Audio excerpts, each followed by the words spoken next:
raha oharina tamin'ny fifampiarabana noho ny taona vaovao tamin'ny taondasa izay nisy fifandrohitana teo amin'ny fahefanam-panao tanteraka sy ny fahefanam-panao lalàna dia tsy tahaka izay no nitranga tamin'ity taona ity.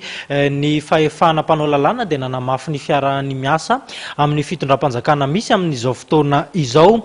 Mbola hijanona ao anatin'izay lanonana ny tanterahana teny Avoloha izay ihany isika. Ny ambasador'ny Maroka no nisolotenan'ny masoivo vahiny miasa sy monina eto Madagasikara raha nandray fitenenana nandritra iny lanonana teny amin'ny lapam-panjakana ny Avoloha Indy. Amin'ny akabeny nanamafy ny fiaraha-miasa misy eo amin'ny rotontany kabary. Etsekilany kosa nefa mampirisika ny mpitondra fanjakana anao misimisy kokoa amin'ny asa ho an'ny vahoaka ireto diplomaty ireto.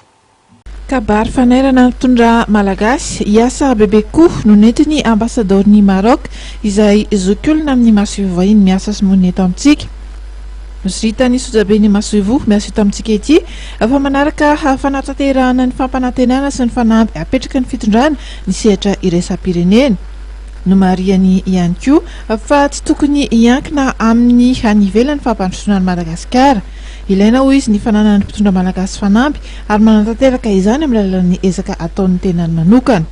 Tokony hiara anofy hoy Madagasikara ary tsy miankin-doha lava amin'ny sehatra iraisam-pirenena tanàna milamina ary malagasy miaina ao anatin'ny fitoniana sy ny fivaliana. Ohatra nentiny ny fitondrana ao Maroc. Le Maroc compte tout d'abord sur ses propres forces et sur son potentiel avant de compter sur l'aide et l'assistance des autres. Certes, il prépare l'environnement adéquat et fait appel à des moyens ingénieux pour que les très nombreux investisseurs étrangers soient encouragés à venir investir au Royaume.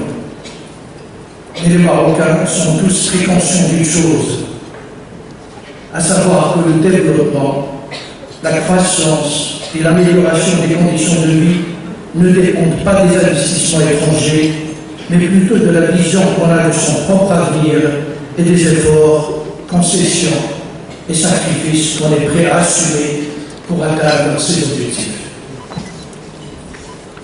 Rêvons ensemble, Monsieur le Président, pour que la population malagasy soit davantage fière de ce pays, de ses dirigeants, de ses réalisations et de sa vision d'un avenir meilleur. La communauté internationale est là pour vous soutenir, Monsieur le Président.